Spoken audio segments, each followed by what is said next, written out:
Hello everyone. இன்னைக்கு இந்த வீடியோவில் நம்ம வந்து ஒன் டைமென்ஷனல் மோஷனில் கைனமேட்டிக்ஸில் ஒன் டைமென்ஷனல் மோஷனில் distance and displacement in one dimensional motion இதை பற்றி தான் பார்க்க போகிறோம். இது ரொம்ப ஷார்ட்டான வீடியோவாக தான் இருக்கும். ஸோ நான் முதல்ல வந்து டிஸ்டன்ஸ் அண்ட் டிஸ்பிளேஸ்மெண்ட்டுக்கான டெஃபினேஷன்ஸை சொல்லிடுறேன். ஸோ ஃபஸ்ட்டு டிஸ்டன்ஸ் அப்படின்றது என்ன அப்படின்னா the total length of the path. So the total length of the path, the total length of the path the body traveled, the body traveled. அப்போ ஒரு பாடி வந்து ஏதாவது ஒரு பாத்தில் ட்ராவல் பண்ணுது அப்படின்னா அது மொத்தமாக எவ்வளவு பாத்லேருந்து ட்ராவல் பண்ணியிருக்கோ அதை தான் நம்ம டிஸ்டன்ஸ்னு சொல்லுவோம். ஸோ அதே மாதிரி டிஸ்பிளேஸ்மெண்ட் அப்படின்றதுக்கு நான் ரெண்டு டெஃபினேஷன் வச்சுருக்கேன். ஓகே, ஸோ இப்போ டிஸ்பிளேஸ்மெண்ட் அப்படின்றது it's a shortest path between them initial and final position. அது எங்கேருந்து ஸ்டார்ட் பண்ணுறோமோ அங்கேருந்து அண்ட் எங்கே முடிக்கிறோமோ அது வரைக்கும் இருக்கிற ஷார்ட்டஸ்ட் பாத் தான் நமக்கு டிஸ்பிளேஸ்மெண்ட். அப்போ shortest path between the initial and final position. Okay, so இது வந்து ஒரு டெஃபினேஷன். ஆர் நான் இன்னொரு டெஃபினேஷன் வச்சுருக்கேன். அது என்ன டெஃபினேஷன் அப்படின்னா it is a length of the path. So it is a length of a straight line. So straight line which connects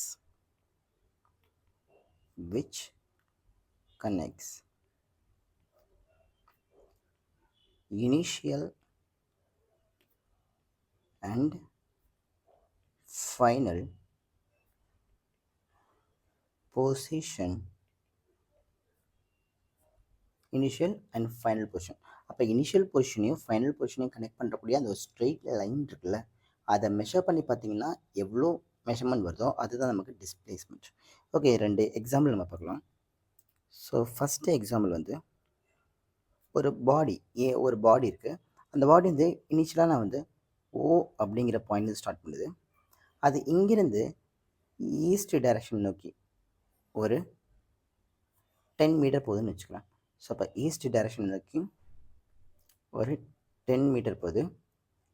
and ஃபைனலாக அங்கே ஒரு பி அப்படிங்கிற பாயிண்ட்டை ரீச் பண்ணிடுச்சு. ஸோ ஃபர்ஸ்ட் ஆஃப் ஆல் இது நமக்கு ஈஸ்ட் டைரக்ஷன் தான். அதுக்கு நமக்கு டைரக்ஷன் ஓகே, ஸோ அது இங்கே நான் மீன் பண்ணியிருக்கேன்.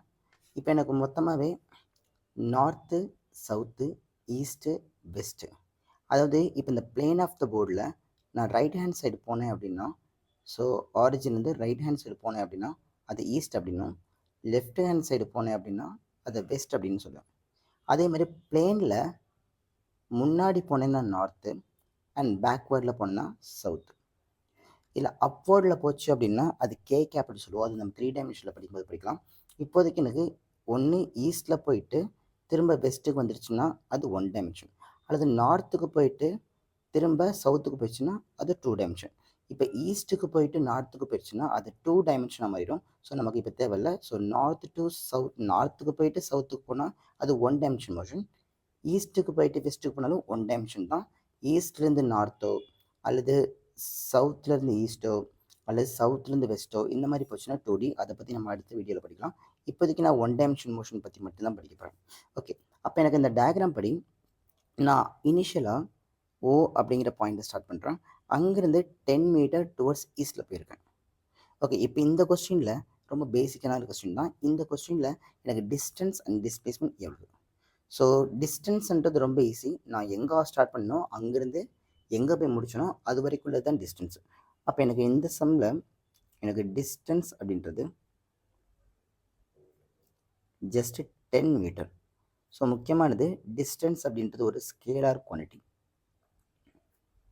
ஸோ நெக்ஸ்ட்டு டிஸ்பிளேஸ்மெண்ட் கண்டுபிடிக்கணும். ஸோ ஓகே, டிஸ்பிளேஸ்மெண்ட் கண்டுபிடிக்கிறதுக்கு நமக்கு 2 மெத்தட் இருக்குது. ஸோ டிஸ்பிளேஸ்மெண்ட்டை நீங்கள் வந்து 2 மெத்தடில் கண்டுபிடிக்கணும். ஒன்று வந்து டயக்ராம் மெத்தட், அதை டயக்ராம் பார்த்தே ஆன்சர் பண்ணிடலாம். இது ரொம்ப ஈஸியாக இருக்கும். So diagram method. And second வந்து vector method. So vector method. இப்போ இதில் டயக்ராம் மெத்தட் ரொம்ப ஈஸியான ஒரு மெத்தட் தான். ஏன்னா இந்த டயக்ராம் மெத்தடை யூஸ் பண்ணி டிஸ்டன்ஸ் அண்ட் டிஸ்பிளேஸ்மெண்ட் கண்டுபிடிக்க முடியும். இதுக்கு ஜஸ்ட் டயக்ராமை பார்த்தே நம்ம ஆன்சர் பண்ணிடலாம். ஈஸியாக டயக்ராம் மெத்தட் ரொம்ப ஈஸியாக இருக்கும். ஆனால் வெக்டர் மெத்தட் எங்கே யூஸ் பண்ணணும்? இப்போ இந்த சில நியூமெரிக்கல் ப்ராப்ளம்ஸ் வந்து 2 டைமென்ஷன் ப்ராப்ளமோ அல்லது 3 டைமென்ஷனில் ப்ராப்ளமோ, அதாவது 1 டைமென்ஷனுக்கு பதிலாக distance and displacement 2D and 3Dயில் கேட்கும்போது வெக்டர் மெத்தட் ரொம்ப ஈஸியாக இருக்கும். டயக்ராம் மெத்தடு அங்கே அப்ளை பண்ண முடியாது. ஸோ அப்போ முதல்ல நான் இந்த 1 டைமென்ஷனல் ப்ராப்ளத்தில் 2 மெத்தடுமே சொல்லி தர்றேன். ஸோ ஃபஸ்ட் எனக்கு டயக்ராம் மெத்தட் அப்படின்றது டயக்ராமை பார்த்து ஆன்சர் பண்ணுறது. ஸோ எனக்கு டிஸ்டன்ஸ் அப்படின்றது எங்கே ஸ்டார்ட் பண்ணணும் எங்கே முடிச்சணும் அது வரைக்குள்ள ஸ்ட்ரெயிட் லைன் தான். அப்போ டிஸ்டன்ஸ்ன்றது இந்த பாத்தில் தான் நான் ட்ராவல் பண்ணேன். 0லேருந்து 10 மீட்டர் தள்ளி போயிருக்கணும். அப்போ இதான் எனக்கு பாத்துலேருந்து. அப்போ டயக்ராம் மெத்தட் படி எனக்கு டிஸ்டன்ஸ்ன்றது ஓகே, நான் ஆல்ரெடி டிஸ்டன்ஸ் கண்டுபிடிச்சிட்டேன். இப்போ நான் டிஸ்பிளேஸ்மெண்ட் தான் கண்டுபிடிக்க போகிறேன். ஸோ இப்போ எனக்கு டிஸ்பிளேஸ்மெண்ட் அப்படின்றது டயக்ராம் வச்சு பார்க்கும்போது டிஸ்பிளேஸ்மெண்ட் அப்படின்றது எனக்கு 10 மீட்டர். ஏன்னா இனிஷியல் பாயிண்ட் இங்கே இருக்குது, ஃபைனல் பாயிண்ட் இங்கே இருக்குது. ஸோ ரெண்டையும் கனெக்ட் பண்ணால் எனக்கு டயக்ராம் மெத்தட் படி எனக்கு டிஸ்பிளேஸ்மெண்ட். ஸோ நான் கொடுக்குற நோட்டேஷன் வந்து எஸ் வெக்டார். டிஸ்பிளேஸ்மெண்ட்றது வெக்டார் போட்டிட்டுல எஸ் வெக்டார். அப்போ நமக்கு 10 ஐ கேப். ஏன்னா டிஸ்பிளேஸ்மெண்ட்றது வெக்டர் குவான்டிட்டி. ஸோ மேக்னிடியூடோட டைரக்ஷனையும் சேர்த்து டிஃபைன் பண்ணும். அப்போ டிஸ்பிளேஸ்மெண்ட் அப்படின்றது 10 ஐ கேப். ஓகே, ரொம்ப சிம்பிள் தான். ஸோ நெக்ஸ்ட் வெக்டர் மெத்தட் நமக்கு ஒண்டியில் தேவைப்படாது, பட் தேவைப்பட்டாலும் நம்ம சொல்லிக்கலாம். எனக்கு வெக்டர் மெத்தட் என்ன சொல்லுதுன்னா, உனக்கு டிஸ்பிளேஸ்மெண்ட் வேணும் அப்படின்னா எவ்வளவு டிஸ்டன்ஸ் போச்சு மல்டிப்ளை வித் யூனிட் வெக்டர். நான் அதைத்தான் வந்து டயக்ராம் மெத்தட்லையும் பண்ணி வச்சுருக்கேன். ஸோ இந்த இடத்துல எனக்கு எஸ் வெக்டர் அப்படின்றது ஆரிஜின்லேருந்து பி வரைக்கும் 10 மீட்டர் போச்சு. டைரக்ஷன் வந்து ஐ கேப். ஸோ அப்போ 1Dயில் நமக்கு டயக்ராம் மெத்தட் எப்போதும் வெக்டர் மெத்தட் தேவையில்லை, ஸ்டில் நம்ம கற்றுக்கலாம் தான். ஸோ நெக்ஸ்ட் எக்ஸாம்பிள் 2 ஒன்று எடுக்கிறேன்.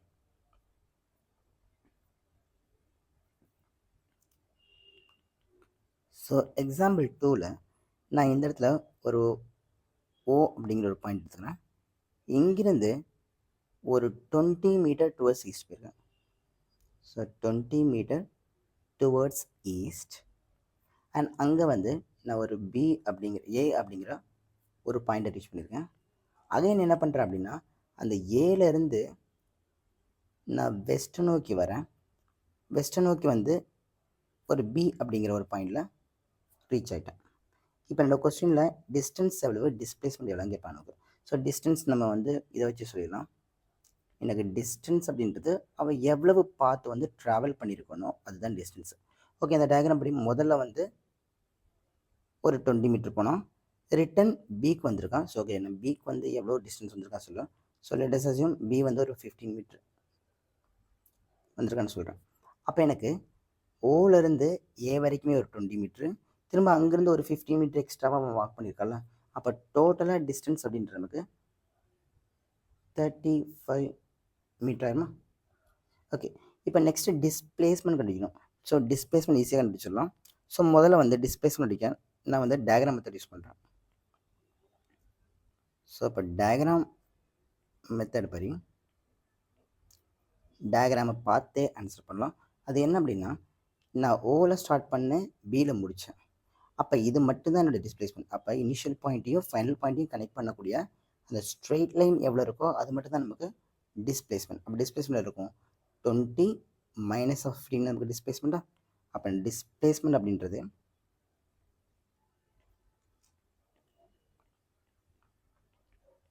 அப்போ என்னோடய டிஸ்பிளேஸ்மெண்ட் அப்படின்றது நமக்கு just 5 meter. Okay, so next வந்து வெக்டோரியல் மெத்தட் பார்க்கலாம்.